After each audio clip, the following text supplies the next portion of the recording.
Hey guys, another day, another Poshmark Q and A. Friggin' yay. First off, before I start this video, I wanted to let you guys know that I am hosting a virtual Posh and Sip in honor of Poshmark's 9th birthday. I actually don't know exactly when their 9th birthday is, but I am hosting my virtual Posh and Sip on Friday, December 4th at 8 o'clock Eastern Time on Zoom. You guys probably all know what Zoom is. I've been on so many Zoom calls in the past 6 months than I've ever been on in my life. We're going to hang out for like an hour and a half, 2 hours. We're going to talk about all things Poshmark. I'm going to try to get a special guest speaker. We're also going to be playing some games. Poshmark is sending me a box full of Poshmark swag, so I'm going to be like raffling off stuff. They're also sending me a $25 Poshmark like gift card thing that somebody can win. I'll have a link down below where you can go and enter in your email address and then have the official invite sent to you with the official Zoom link. But yeah, it's gonna be a lot of fun. I've hosted a couple of in-person Posh and Sips, and obviously we're not doing that because of COVID. You know, you still have the idiots that are, you know, still gathering and, you know, having parties and stuff. Yeah, people with half a brain aren't doing that because they know it's not smart. So we're doing everything virtually. Yeah, it's gonna be a lot of fun. Again, I will have more info linked below. Let's get in to the questions. Hey, not sure where to ask questions for the Q&A, but I thought I'd just put it here. Number 1, how long did it take you to start making consistent weekly sales when you started? Okay, I'll answer that question first. So, honestly, like a month or two. Yeah, it wasn't long. It was like a month or two. And don't go by that because that's totally not normal at all. Everyone's journey is different. So just because, you know, it only took me, it was like a month or two, doesn't mean it should only take you a month or two. Like, that's the biggest thing that I think I need to portray better in these videos is that, like, I give you guys my advice and opinions on things. I'm not telling you this is the way it should be, this is the way it should be, unless I like specifically say that, unless it's like black or white, you know? Yeah, I just feel like I need to, get that across because I've gotten some comments lately being like, Vanessa, you think it's your way or the highway? I'm like, no, not at all. Like, no, not at all. So yeah, just because it took me that long or that short amount of time doesn't mean it should take you that short amount of time. Everyone is different, and that is the thing you need to keep in like the front of your mind during your reselling career is that everyone is different. Do not compare yourself to other people. Just don't do it. All right. Your other question, number 2, how long after listing do you offer discounts or drop the price of an item? And then she drops her Poshmark closet, which is pretty_thrifty. I will link her Poshmark closet down below. I think I'm going to start doing that. This is, I think, like the first person that's ever like told me their Poshmark closet in the message. So if you guys ask questions in these videos and I answer your question, yeah, if you want to, tell me your Poshmark closet and I'll link that down below so other people can go check out your Poshmark closet. Okay, wait, what was your question? How long after listing do you offer discounts or drop the price of an item? It really depends on the item. So if I get an item that, you know, gets a lot of action right away, then I'll usually offer, I'll usually send an offer to the likers right away. Actually, that's pretty much the case with anything. Like, I like to send offers to likers right away. I have a video or multiple videos talking about the reasoning behind that. But yeah, as far as dropping the listing price, again, it depends on the item. If I list something and, you know, it doesn't get a lot of action within the first like few days, sometimes I'll give it like a week, then I'll know something's up. It's either the item itself or it's the price. So, you know, I'll start by dropping the price. And then if that doesn't work, then I got to rethink like, hey, people probably don't want to buy this. Okay, next question. If you had never gotten into reselling, what do you think you would be doing with your life? I would for sure still be making YouTube videos.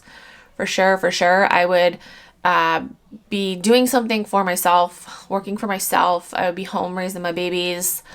Yeah, I've been in the like entrepreneurial life for a long time now. I can't see myself going back to like a corporate job like I've had in the past. Yeah, I can't see that ever happening. I mean, who knows, but in the foreseeable future, it's not going to happen because I got babies to raise. Don't ask me what I'd be doing if YouTube wasn't around though, because I don't know. I would just be making babies and raising babies. Okay, next question. Hey Vanessa, I just have to say that I love your videos. They're always so informative and I'm forever grateful for the free information that you give out. Aww. My question is, where do you go to for advice? Who are the other resellers that you woke up to? I think you meant look up to. So who do I go to for advice? Yeah, I there's a lot of resellers that I watch and I take advice from. I've done like shout out videos before. I'll link those down below. Again, trying to get better at linking shit because you guys call me out every time I don't, and I know it's so annoying. So just a few people that come to mind right now would be Rally Roots, Ryan and Lindsay. I've actually met them. They live in my state. Like they live very close to me. And they are super nice people. Brittany from Essential Endeavors. I love, what was that noise? I love watching her videos because she's just full of knowledge, and her YouTube channel's really taken off and she's killing it in her business. Who else? There's a lot of people. Honestly, this community is full of amazing people. I have learned that there are some people that embellish things quite a bit and I kind of stay away from them. I feel like it's, for me at least, it's kind of easy to tell who embellishes and who's like the real deal, you know? So yeah, so there's just so many people. Again, I will link previous shout out videos down below. Okay, next question. What are your top 3 reselling supplies that you couldn't live without? Top 3 favorite brands to sell? Top 3 favorite things about reselling? Ooh, we're all about the 3s. 3 reselling supplies that I couldn't live without. My ring light. My IKEA bags, for sure. And my mannequin. Yeah. I have a whole Amazon storefront full of reselling supplies that I love and use. I'll link that down below. But yeah, I feel like I won't be able to do shit without those 3 things. I mean, I could use, you know, natural light. I could use, you know, flat lays instead of putting stuff on mannequins. I could use, you know, other bags. Like I'm talking about the big IKEA bags that I use when I go sourcing and like, you know, buy items from the stores. I could use, you know, other bags, but yeah, I don't know. I don't know why I'm elaborating so much on those 3 things. What's your other question? Top 3 favorite brands to resell? Oh gosh, I don't like just choosing 3. I feel like, okay, the first 3 that come to mind would be Lululemon for sure. I would say Victoria's Secret because I sell a shit ton of Victoria's Secret. I know some people are like, oh, Victoria's Secret, but I sell a shit ton of it. Then, I don't know what the 3rd brand would be. Probably like American Eagle jeans because they're a very easy flip for me. Top 3 favorite things about reselling. I like that I'm my own boss. I can make my own hours, you know, work my own schedule, be home with my kids. I like the thrill of going to a thrift store and finding like amazing things. And I like, you know, the sustainability aspect of it as well. You know, it's great for the world. Last question.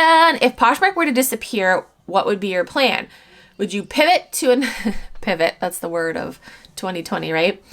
Would you pivot to another platform? Would you open up your own store or website? Or would you give up reselling? What would you do? I love your videos so much. You are such an inspiration to me. So would I pivot to another platform? I don't know. I have some things on Mercari right now and they're just kind of sitting there. So I would love to have like a store, but there's a lot of shit that goes along with having a brick and mortar store. First of all, I live in the woods, so I'd have to have this store in a different city than what I live in. I'd have to hire employees, and then that would take time away from my kids. So a store, like a brick and mortar store, would happen like in the future when like my kids are in school. What was the other question? Would you give up reselling? I wouldn't. No, I would not give up reselling. I would figure out a way to make it happen, and I think that my own website would be the best way. So that is it for this video. I hope I answered your questions. If you have any other questions, you can comment down below. Send me a DM on Instagram or tweet me on Twitter. If you're new to Poshmark and you want to sign up, you can use my code. It is KeepinItRad. You get a $10 credit and I also get a $10 credit. So thank you. That's it for this video. Thank you guys so much for watching. I'll talk to you guys in my next video.